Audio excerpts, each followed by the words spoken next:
Esta noche comenzamos nuestra segunda temporada en lo que ha sido una semana de estreno para Venevisión Plus, con Te Tocó a Ti y La Corte, y hoy nos toca a nosotros. Nuestro primer invitado era un niño en los años 80, cuando su padre, desde Medellín, inició una cruenta guerra contra el Estado colombiano que mantuvo en vilo todo ese país hasta que fue asesinado en 1993. Vivió la vida surreal de la hacienda Nápoles y en medio de una riqueza ostentosa. Su duro descenso al mundo de los mortales significó incluso que se cambiara el nombre por el de Sebastián Marroquín y se mudara a Buenos Aires. Ha vuelto a usar su nombre real, Juan Pablo, para escribir dos libros que son a la vez el relato de una desmesura, como lo es el drama que significa ser el hijo de uno de los criminales más famosos del mundo. Para el primer programa de esta temporada viajamos hasta Medellín para entrevistarlo. Juan Pablo Escobar es mi invitado esta noche.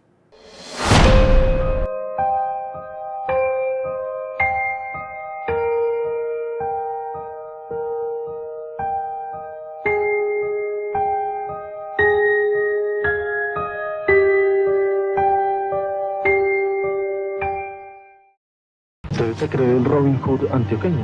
De ninguna manera, pero de todas maneras es un calificativo que resulta bastante interesante porque quienes conocen la historia de Robin Hood saben perfectamente que luchó y que salió en la defensa de las clases populares.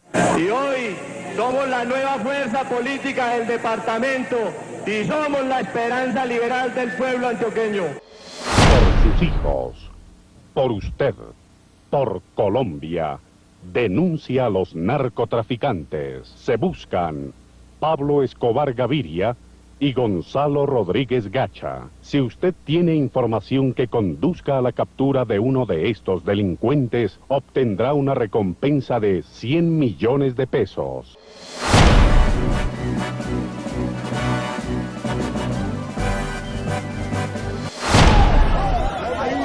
Muchos muertos.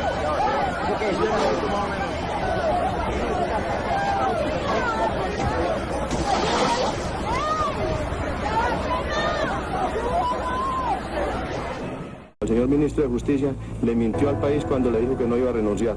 Vamos a ver qué pasa en estos próximos días.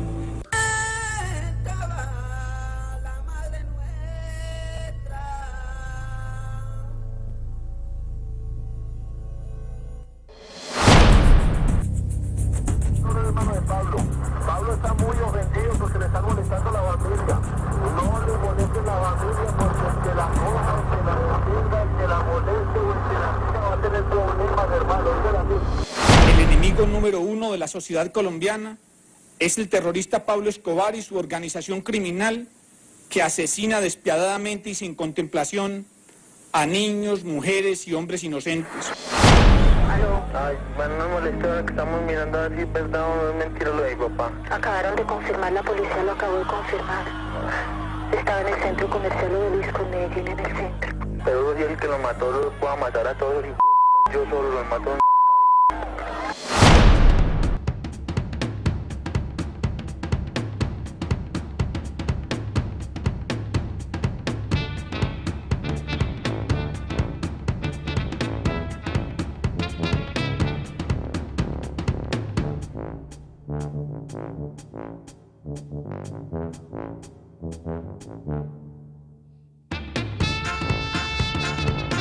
Juan Pablo Escobar es mi invitado esta noche. He viajado hasta Medellín, Colombia, para entrevistarlo. Buenas noches y bienvenido, Juan Pablo. Buenas noches, Shirley. Un gusto estar contigo. Gracias por concedernos la entrevista. Un placer. A ver, Juan Pablo, hasta hace no mucho usted era Sebastián Marroquín Santos, un arquitecto en Buenos Aires. Después de 20 años de silencio, de versiones imprecisas, yo quiero hablar con Juan Pablo Escobar. ¿Cómo era Pablo Escobar padre? ¿Cómo lo trataba usted? Bueno, pues primero decirte que estás hablando con la misma persona, indistinto del nombre, de la identidad que lleve a cuestas. Y hablándote de mi padre, pues te diría que en principio fue un gran amigo mío y una persona que nunca me aconsejó que yo siguiera sus pasos. Me dio mucho amor. Como hijo no tengo reproches hacia la figura del padre, pero como hijo sí tengo reproches, por supuesto, hacia la figura del personaje público que le hizo pues tanto daño a mi país y dejó una cultura de violencia que aún hoy pues nos cuesta abandonar. ¿Cómo transcurrió su infancia junto a él? Pues yo te diría que tuvimos un hogar relativamente normal, entre comillas, hasta los 7 años que yo tuve. Esto fue en el año 1984, cuando mi padre pues había tomado la errada decisión de ingresar a la política y finalmente con su enfrentamiento con el ministro de Justicia, Rodrigo Lara Bonilla, pues eso, mi padre tomó la determinación de mandarlo a asesinar y desde entonces pues ya la familia vivió separada, dividida. Ahí tuvimos que huir hacia Panamá y ahí comenzó, digamos, el enfrentamiento del narcotráfico como institución también contra las instituciones democráticas de Colombia. Juan Pablo, ¿cuándo advirtió usted que su padre se dedicaba al tráfico de cocaína? Pues no hay un momento específico, pero sí el momento en Panamá cuando me dice que su profesión era ser un bandido. Desde entonces pues tú no puedes dimensionar a los 7 años que tenía yo la profundidad del significado de esa palabra. Creo yo que con el paso de los días, del tiempo, pues fui entendiendo por lo que veía en la televisión de lo que acusaban a mi padre, pero yo estaba acompañándolo a él mucho tiempo en Medellín, yendo a las comunas donde veía que vitoreaban su nombre y era un personaje muy querido, no era una persona odiada en la ciudad. Entonces, pues esos contrastes estaban presentes y con el tiempo pues me fui dando cuenta de todas estas circunstancias y después aparecen pues ya las evidencias de mi padre cargando cocaína en Nicaragua, por ejemplo, donde Barry Seal toma las fotos siendo agente de la CIA e informante de la DEA. ¿Qué dilema se enfrentó cuando usted se enteró que su padre no solamente traficaba cocaína, sino que también estaba implicado en delitos como el asesinato? Pues mira, yo como hijo me cuesta mucho haberme convertido en juez de mi padre porque no creo que los hijos tengamos esa misión en la vida. Creo que los hijos tenemos la misión de ser parte de los afectos más importantes del padre y de la madre. Yo en lo personal me crié en una cultura que reza honrarás padre y madre. Debo decir que mi papá siempre me trató con mucho respeto y con mucho amor, al igual que a mi familia. Entonces era difícil entender que por fuera de casa había otra persona que tomaba decisiones que afectaban la vida de los demás. Sin embargo, al interior de nuestro hogar, pues esa realidad no la vivíamos.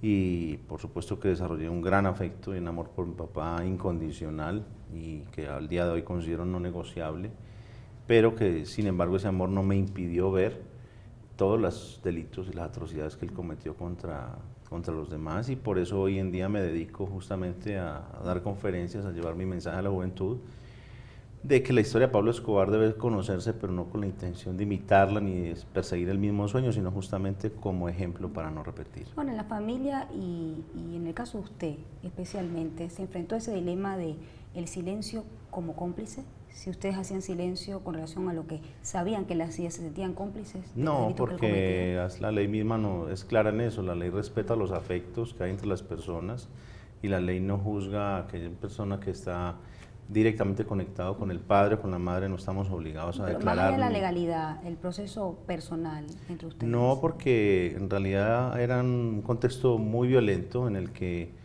de repente la policía nos perseguía y nos disparaba igual que si nosotros fuéramos delincuentes, entonces quedamos en medio del fuego cruzado.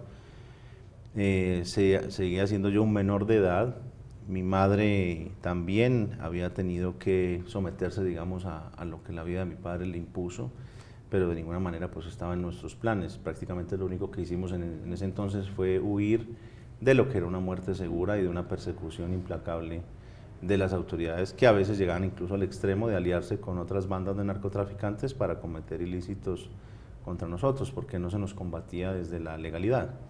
Prácticamente se formó un aparato paralelo, militar y estatal para exterminar a todo lo que tuviera olor a Pablo Escobar. Ahora los excesos, las excentricidades, ¿qué recuerda usted de ese tipo de vida que llevaba con su padre? Pues mira, lo que más recuerdo es que éramos dueños de muchas cosas, pero realmente no poseíamos nada. Teníamos esos lujos que pues brindaba la hacienda Nápoles, un lugar que parecía más a Disneylandia que otra cosa, pero tristemente pues esas cosas no duraron mucho. Es de hecho lo que me dedico a mostrar a la juventud, que todas estas cuestiones, como la hacienda Nápoles, no quedaron sino ruinas. Y fue el principio de nuestra autodestrucción. Todas estas excentricidades, todos estos excesos. ¿Qué tipo de excesos, excentricidades? Pues mira, yo creo que la finca en sí misma era una excentricidad muy grande, 3.000 hectáreas, 700 empleados, 10 casas, 27 lagos artificiales, un zoológico con más de 1.200 especies importadas y más de 100 vehículos recreativos para la gente que nos visitaba. A veces la gente llegaba a visitarnos, iba sin ropa, porque sabía que ahí había ropa. y si no había, pues se mandaba el helicóptero a comprarla.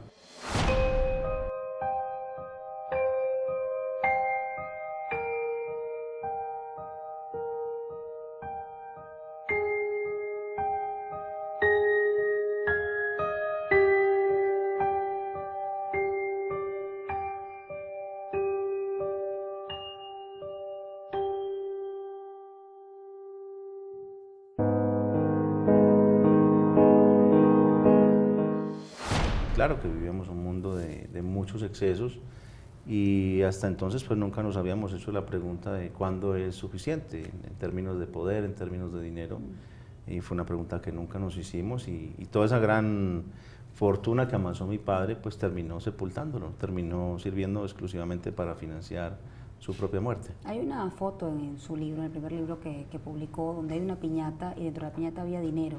¿Eso fue en un cumpleaños de usted? Eso fue el cumpleaños número 5 mío, cayeron tantos dólares que los padres pues se les olvidaba que la fiesta era para niños y se abalanzaron contra la piñata y prácticamente pues ni caramelos nos dejaron a nosotros los niños. Nos pusimos a llorar después porque los adultos se abalanzaron sobre el dinero. Un niño que creció en un hogar con valores distorsionados, un padre violento, ¿puede llegar a convertirse en un hombre de bien? Yo no crecí en un hogar con violencia, porque dentro de mi hogar no había violencia. Por fuera de mi hogar sí estábamos llenos, pero en el interior de mi casa, de la intimidad, mi papá ni siquiera le faltó el respeto a mi madre ni con una mala palabra o con un insulto, con un maltrato, jamás le pegó. A mí me trataba con amor, a mi hermana también. Me cantaba canciones a mí, le contaba cuentos a mi hermana. Era como te decía, vivir en ese contraste, en esa paradoja de tener muy claro quién era mi padre al interior del hogar y muy claro quién era por fuera. Y es tan cierto como aquel que te diga que Pablo Escobar era un hombre muy bueno como que era muy malo. Son las dos realidades con las que yo tengo que aprender a convivir.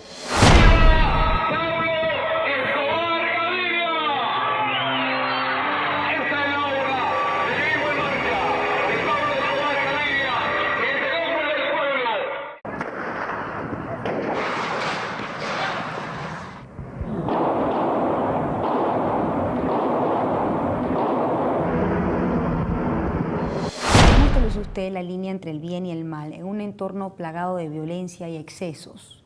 Pues yo creo que por supuesto hay muchas cosas en las que podemos coincidir que hay algo bueno y hay algo malo, pero depende también con qué se lo compare. Yo al interior de mi casa siempre recibí amor de Pablo Escobar y nunca, por ejemplo, me aconsejó que él quisiera que yo habría seguido sus pasos. De hecho, en aquel entonces él me decía, si quieres ser médico, pues yo quisiera que tú tengas el mejor hospital de la ciudad y te lo regalaré, y si vas a ser peluquero, pues tendrás el mejor salón de belleza. Mi padre me empujaba a que yo estudiara, a que yo tomara los caminos que él no pudo tomar, eligiera justamente por eso. Él me decía, tú tienes la oportunidad que yo te puedo dar de garantizar tus estudios. Yo no tuve esa oportunidad, tuve que elegir otras cosas en mi vida y así estamos. Ha llegado Juan Pablo a explicarse por qué Pablo Escobar fue un hombre tan cruel. Eso me lo va a responder al regreso. Hacemos una pausa. Shirley con Juan Pablo Escobar es el hashtag de esta noche. Usted puede comentar la entrevista a través de las redes sociales que están en pantalla. Ya volvemos.